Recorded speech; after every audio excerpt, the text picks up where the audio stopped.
آئیے ہم اس وقت خداوند کے پاکلام کی طرف متوجہ ہوں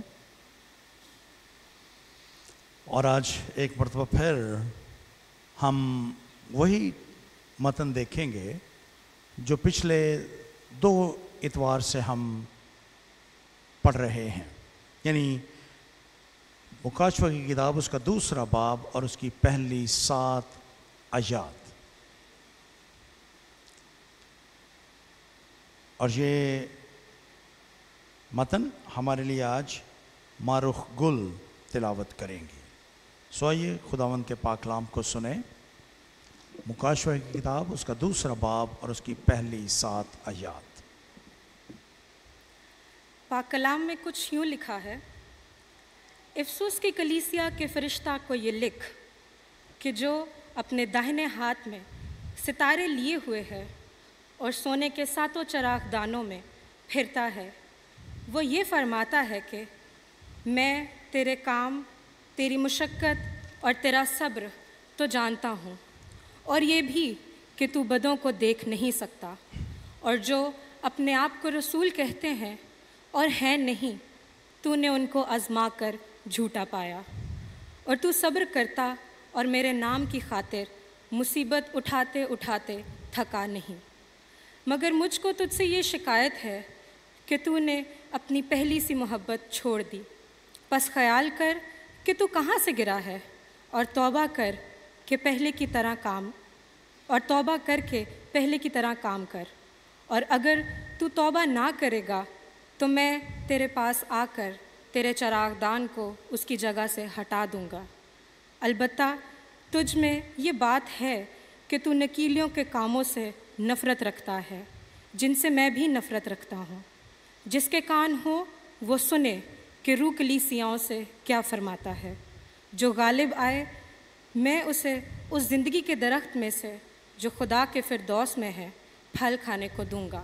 پاک کلام کے پڑھے جانے پر خداوند کی خاص برکت ہو، آمین۔ آمین۔ ہم گزرے 2 اتوار سے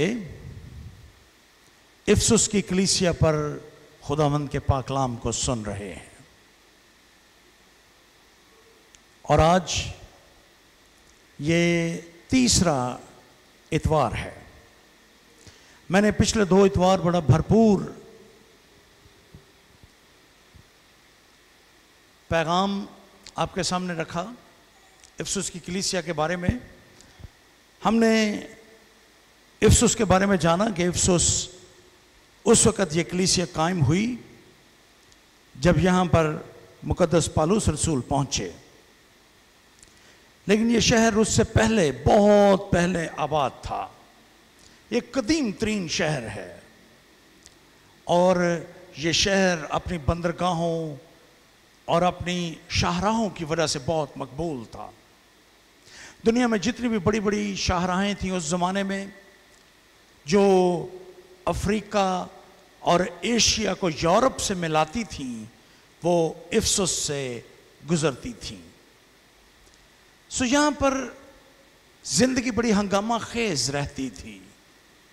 ہر وقت اس کی بندرگاہوں پہ جہاز لنگر انداز ہوتے تھے، سامان تجارت اتارا جاتا تھا، اور پھر وہ پورے ایشیا کوچک میں پھیلا دیا جاتا تھا۔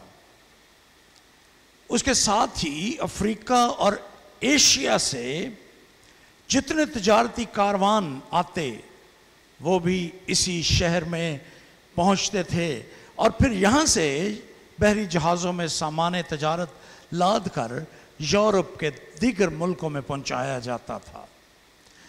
اس کا مطلب یہ ہے کہ افسس ایک مرکز کی طرح کام کر رہا تھا، جس نے اس زمانے کی معلوم دنیا کو پورے طور پر آپس میں ملا رکھا تھا، اور یہ ایک تجارتی ہب بن چکا تھا یہ شہر۔ اس لیے یہاں پر دولت کی فراوانی بھی تھی۔ دولت کی فراوانی ہونے کی وجہ سے یہ شہر روم کی حکومت کی نظروں میں بھی تھا، اور انہوں نے اس کو ایک آزاد شہر ہونے کا رتبہ دے دیا، کیونکہ یہاں سے ان کو بہت زیادہ